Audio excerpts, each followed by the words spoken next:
একই পরিবারের 4 জনকে হত্যা করা হলো, যদিও তারা অমুসলিম। আসামির গায়েও যেই সার, প্রশাসনের যিনি কর্মরত দায়িত্ব পালন করতেছেন পুলিশের গায়ে একই সার। অপরাধীর গায়ে যেই সার, হত্যাকারীর গায়ে যেই সার, কথা বোঝেন নাই মনে হয়। আবার যিনি দায়িত্ব পালন করতেছেন প্রশাসনিক কর্মকর্তা, তার শরীরেও, ওই পুলিশের শরীরেও একই রকম সার।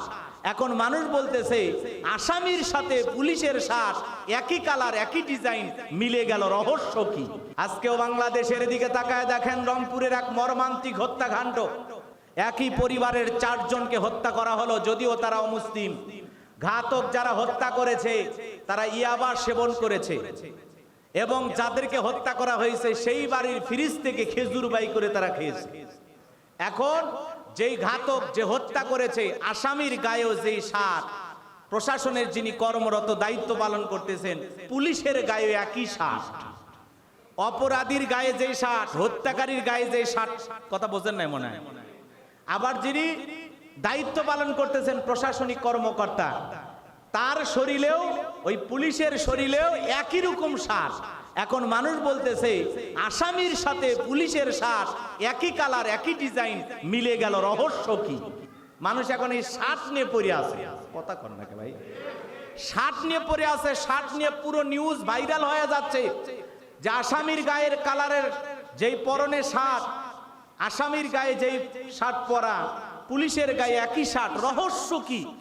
আসলে পুলিশের সাথে আসামির কোনো গোপন সম্পর্ক আছে কিনা? এই হত্যাকাণ্ড কেন ঘটলো? আমরা দেখেন এমন একটা সমাজে বসবাস করতেছি, একটা ফ্যামিলি তার পরিবার নিয়ে ঘরে নিরাপদে থাকবে, এরকম পরিবেশও বাংলাদেশে নাই, কথা বলে ঠিক না? একই পরিবারের 4 জনকে নির্মমভাবে হত্যা করা হলো। জুমাবারে মানুষ জুমার নামাজ পড়তে গেছে, এই সুযোগে ঘাতকেরা সেখান থেকে বেরিয়ে চলে গেল। সেটা নিয়ে তুমুল আলোচনা যে রংপুরের এই ভয়াবহ হত্যাকাণ্ডে কেন ঘটলো, কি কারণে ঘটা গেল, এখনো পুলিশ রহস্য উন্মোচন করতে পারে নাই। প্রতিদিন হত্যাকাণ্ড, যেখানে সেখানে একই পরিবার এরকম 4 জন 5 জন করে নিহত করা হচ্ছে।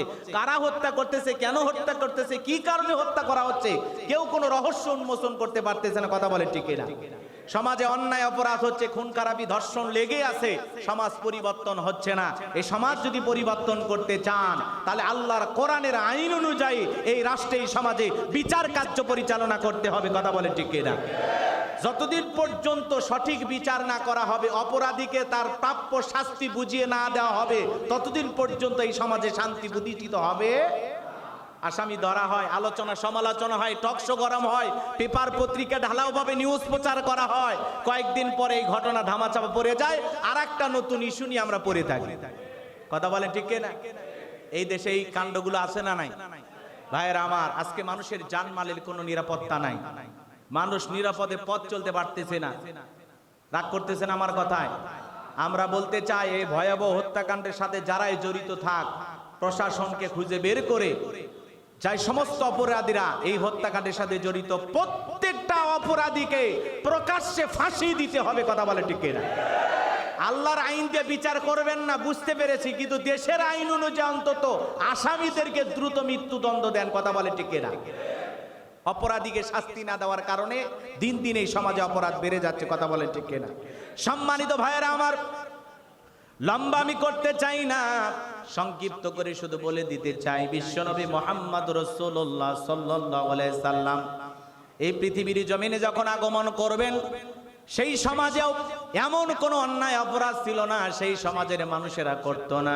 সেই অন্ধকারের মানুষগুলোকে আলোকিত বানানোর জন্য, গুণে ধরা সমাজটাকে সাজানোর জন্য, ওই সমাজের অন্ধকারের মানুষগুলোকে আলোকিত বানানোর জন্য আল্লাহ রাব্বুল আলামিন পৃথিবীর জমিনে তারা হাবিব, আখিরি পয়গাম্বার, মরুল দুলাল মুহাম্মদ রাসূলুল্লাহ সাল্লাল্লাহু আলাইহি সাল্লামকে পাঠিয়েছিলেন। বলুন আল্লাহু আকবার।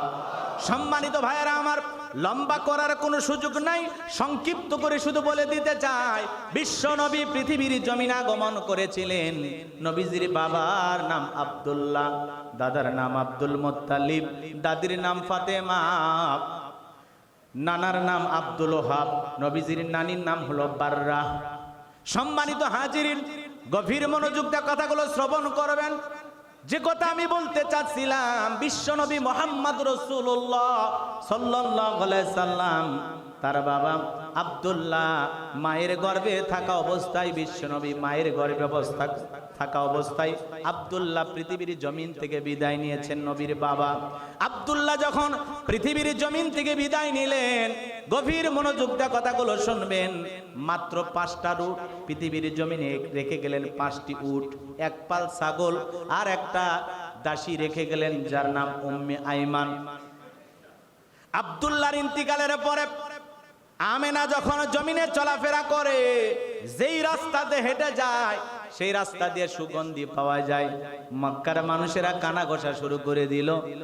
আব্দুল মুত্তালিবের ছেলের বউ, স্বামী মারা গেছে, বিধবা একজন নারী, সে রাস্তা দিয়ে কিভাবে সুগন্ধি লাগায় চলাফেরা করে, এমন সুগন্ধি ব্যবহার করে মক্কার কোন দোকানে সেই সুগন্ধি কিনতে পাওয়া যায় না। চিৎকার মেরে বলুন সুবহানাল্লাহ। চতুর্দিকে যখন সমালোচনা শুরু হয়ে গেল, নবীজির দাদা আব্দুল মুত্তালিব তার প্রিয়তমা স্ত্রী ফাতেমাকে ডেকে বলতেছে, কি ব্যাপার, আমার ছেলে আব্দুল্লাহর স্ত্রী কি এমন সুগন্ধি ব্যবহার করে, রাস্তাতে হেঁটে গেলে সুগন্ধি পাওয়া যায়, মানুষ কানা ঘষা করে, তার নিয়ে এখানে সেখানে আলোচনা করে, লজ্জায় তো মুখটা দেখাইতে পারি না, কেন সে সুগন্ধি ব্যবহার করে তুমি একটু শুনে নেবা। এইবার ফাতিমা ডেকে বলে, ও প্রিয় স্বামী, মাঝে মাঝে আমি যখন গোসলখানায় যাই, আমেনা যখন গোসলখানা থেকে বের হয়, পুরোটা গোসলখানায় সুগন্ধি পাওয়া যায়। সে যখন গোসল করে বের হয়, আমি যখন পরবর্তীতে গোসলখানায় যাই, দেখি পুরোটা গোসলখানা সুগন্ধি দিয়ে ভরপুর। সুবহানাল্লাহ। এইবার বলতেছে, ঠিক আছে, যেহেতু এলাকার মানুষ আলোচনা করতেছে, তাহলে আমেনাকে বিষয়টা জিজ্ঞাসা করতে হয়। এইবার নবীজির দাদি আমেনাকে ডাকলেন, নবীজির মাকে ডাকলেন, ডেকে জিজ্ঞাসা করে, মা তুমি কি সুগন্ধি ব্যবহার করো, এলাকার মানুষ রাস্তা দিয়ে চলাফেরা করলে তোমার বিরুদ্ধে কানা ঘোষা করে, যে স্বামী মারা গেছে, বিধবা একজন নারী, সে কেন এত সুন্দর সুগন্ধি ব্যবহার করে। তখন আমেনা ছিলেন বুদ্ধিমতী, নবীজির মা, তখন সে দুইজনের সামনে বলতেছে, বেয়াদবি নেবেন না, আপনারা একটু, আমি যা করি বেয়াদবি নেবেন না। এই কথা বলে শ্বশুর এবং শাশুড়ির সামনে মুখ থেকে থুথু নিক্ষেপ করলেন। যখনই থুথু নিক্ষেপ করা হলো, পুরোটা জায়গাটা সুগন্ধি হয়ে গেল। সুবহানাল্লাহ। তখন ডেকে বলে, মা শুধুমাত্র সুগন্ধি আমার গায়ে না, আমি থুথু নিক্ষেপ করলে সেখান থেকে সুগন্ধি বের হয়। আমার শরীরে দুনিয়ার কোনো আতর, কোনো সুগন্ধি আমি ব্যবহার করি না।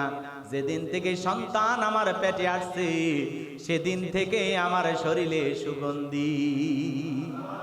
এই সুগন্ধি আমার না, এই সুগন্ধি আমার পেটের সন্তানের। চিৎকার মেরে বলুন সুবহানাল্লাহ। কেমন নবী বাজান, গভীর মনোযোগ দিয়ে কথাগুলো শুনবেন। আমেনা আরো ডেকে বলেন, ও মা, আমি যখন কুয়াতে পানি আনার জন্য চলে যাই, কুয়ার পানি আর নিচের দিকে থাকে না, আমি কুয়ার পাশে দাঁড়ানো মাত্রই কুয়ার পানি উঠলে উপরের দিকে চলে আসে। এই জন্য মক্কার নারীরা ডেকে বলে, আমেনা, যতক্ষণ পর্যন্ত আমরা পানি না নিতে পারবো ততক্ষণ পর্যন্ত তুমি দাঁড়ায় থাকো, কারণ তুমি যদি চলে যাও আবারও কূপের পানি নিচে চলে যাবে। প্রয়োজন যদি হয় তোমার পাত্রগুলো ভরায়া তোমার ঘর পর্যন্ত পৌঁছায়া দেব। বলুন আল্লাহু আকবার। ও মা, শুধু তাই নয়, আমি যখন জমিনে পথ চলি, আকাশের পাখিগুলো আমার মাথার উপর দিয়ে ওড়ার সাহস পায় না। আল্লাহু আকবার বলেন।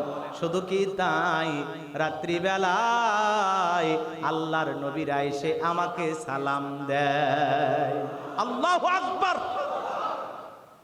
বিশ্বনবী মুহাম্মদ রাসূলুল্লাহ সাল্লাল্লাহু আলাইহি সাল্লাম কেমন নবী, কেমন পয়গম্বর। এই পৃথিবীর জমিনে রাসূল আকরাম সাল্লাল্লাহু আলাইহি সাল্লাম এই রবিউল আউয়াল মাসে আগমন করেছেন। রাসূল আকরাম সাল্লাল্লাহু আলাইহি সাল্লাম এই মাসেই বিদায় নিয়েছেন। এই মাস নিয়ে কারো কোনো মতভেদ নাই।